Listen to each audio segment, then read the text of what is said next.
Choice अब आपसे पूछें, ये पंजाब हुकूमत बचाने की कोशिश कैसे होगी, क्योंकि आप लाहौर से आए हैं, पंजाब के बारे में आप बहुत ज़्यादा गहराई से जानते हैं। सो अगर अभी इन्होंने पंजाब हुकूमत बचानी है, यानी कि सीएम हमजा शहबाज साहब को रखना है, तो नंबर गेम तो कुछ और कहती है, ये क्या हथकंडे इस्तेमाल करके हमजा सीएम रह सकते हैं?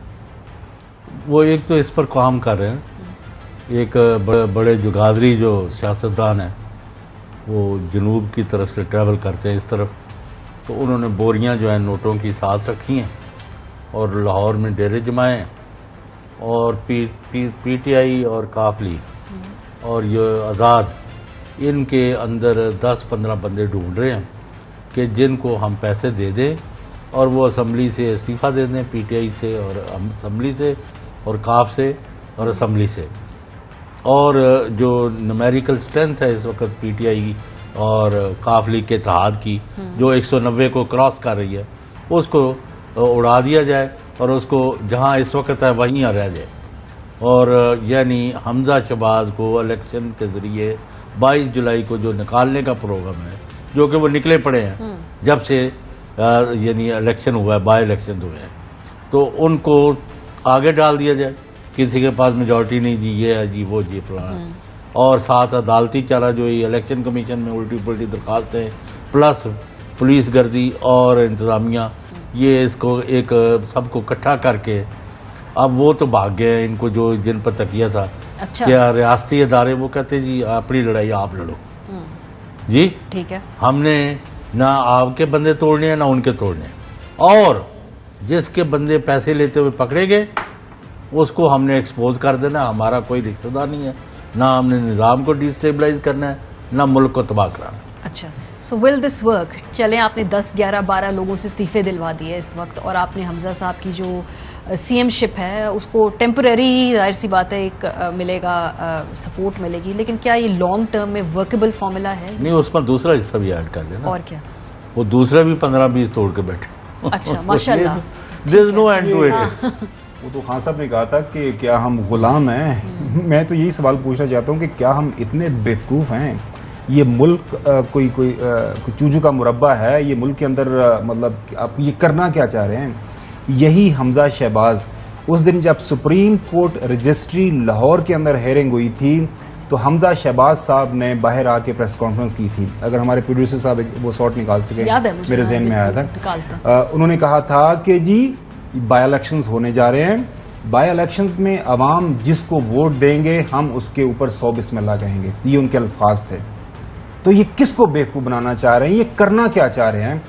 खुदा की कसम, मैं तो आज सुबह जब स्टॉक एक्सचेंज का हाल देखा, रुपए का हाल देखा, और उसके बाद 3 बड़े, शहबाज शरीफ साहब, मौलाना साहब और जरदारी साहब, खुशगपियां लग रही हैं, हाथ पे हाथ मारे जा रहे हैं। वो तो हमने पढ़ा ही था कि रूम जल रहा था और कोई बांसुरी बुझा रहा था।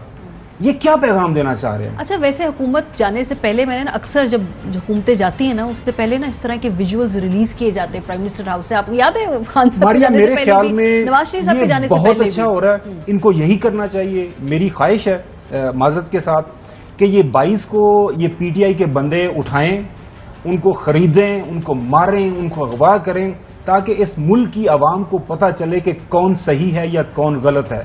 मुझे कोई इमरान खान से कोई मोहब्बत नहीं है, बिलावल भुट्टो जरदारी साहब के साथ मैंने कोई फ्यूचर के अंदर कोई सियासत नहीं करनी, ना ही मरियम साहिबा से मैंने लाहौर के अंदर कोई प्लॉट लेना है या कोई मैं उनके साथ कारोबार करना है।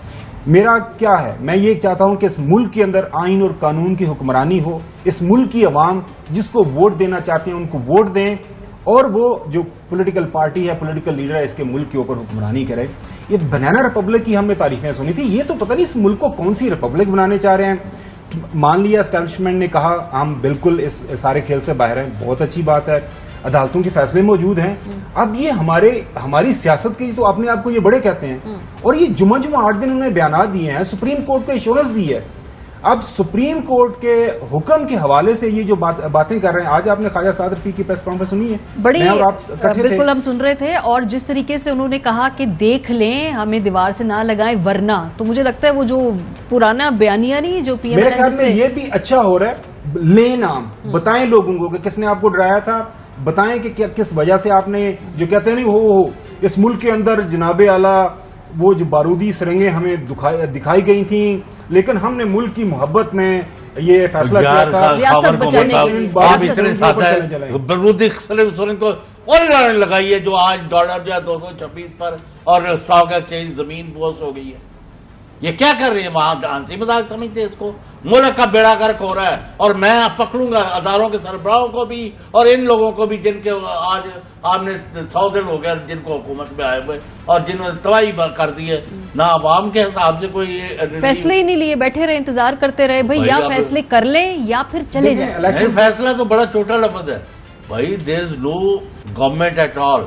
और ये आज पंजाब में गवर्नमेंट, और ये भी मैं आज का बरमला कहूंगा, चीफ जस्टिस पाकिस्तान उमर अताब बंदयाल अगर उस रात इलेक्शन कमीशन को और इंतजामिया को 2 टोक ऑर्डर ना देते कि खबरदार अगर तुमने इलेक्शन के प्रोसेस को सबवर्ट किया तो तुम्हारी खैर नहीं है, तो इन्होंने प्रोग्राम बनाया हुआ था सारे सूबे में, यानी कोई हाथ छोड़नी ही नहीं। तो यही तो गिला है। साद रफीक साहब ने कहा जी अदालतें फैसले दे रही हैं, दीवार से लगा रही हैं, हमें पता चलता है। क्या अदालतें फैसले कर रही हैं? आज बोला उन्होंने कहा लोटों को वोट ना डालने दें। उन्होंने धमकी लगाई है, अगर मैं गलत नहीं हूं तो उन्होंने कहा है कि जी बाद में आप हमें मिलते हैं कि गलती हो गई तो अब हम आपके नाम भी बता देंगे। ख्वाजा साद रफीक साहब माशाल्लाह कल भी हमें आपकी खानदानी तारीख के बारे में चौधरी साहब ने बताया था, आपके वालिद साहब के बारे में।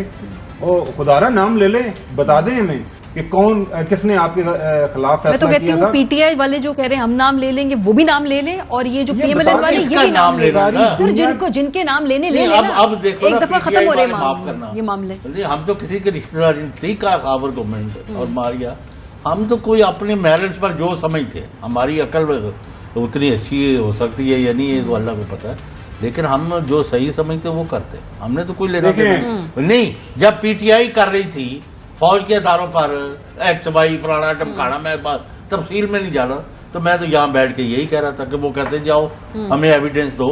हमने किसको कहा है? देखिए हमारा पहले दिन से एक ही इसके ऊपर आर्गूमेंट है कि पाकिस्तान का आइन ये कहता है कि जो है हक हुक्मरानी जो वो अवाम के पास है। अवाम जिसको इलेक्ट करेंगे, जिसको सिलेक्ट करेंगे, अवाम के उसके ऊपर आप अमल करें। दिया है हमजा ने नहीं दिया। वो सर वो तो कह रहे हैं आज की बात कर रहा हूँ। चलो ये वारसिक शरीफ से मैंने सीख लिया कि ये मेल टूटता पर ये शीशे का है, ये वो नहीं टूटता, ये टूट जाता है, ये शीशे का है। यानी कि वो जनाब आज सिविल सेक्रेटेरिएट में चीफ सेक्रेटरी के दफ्तर के साथ वाले दफ्तर में जो मीटिंग हो रही थी कि किस तरह हमजा शहबाज गवर्नमेंट को बचाया जाए, तुझी मामे लग गए। ये कोई चीज आजकल छुपी नहीं रहती, मैं खबरदार कर रहा हूं इनको। और ये अपने लक्षण बंद करें, मत पार्टी बने, ना वो परवेज लाई को बंदे तोड़ के दे और ना जुर्दारी को जोड़ के दे। मुझे अहम तरीन खबरें अब एक क्लिक की दूरी पर, हर लम्हा बाखबर रहने के लिए सब्सक्राइब करें हमारा YouTube चैनल। अपने मोबाइल फोन से मुल्की और बैनुल-अक़वामी अहम खबरों तक रसाई के लिए डाउनलोड कीजिए मोबाइल ऐप। बामसूख जराए से मुसद्दिका खबरों, तज्जियों और तबसरों से मुस्तफीद होने के लिए विजिट कीजिए पाकिस्तान की सबसे बड़ी न्यूज वेबसाइट। ARY न्यूज पहुंचा रहा है खबरें सबसे पहले आप तक, ताकि आप रहें हर लम्हा बाखबर।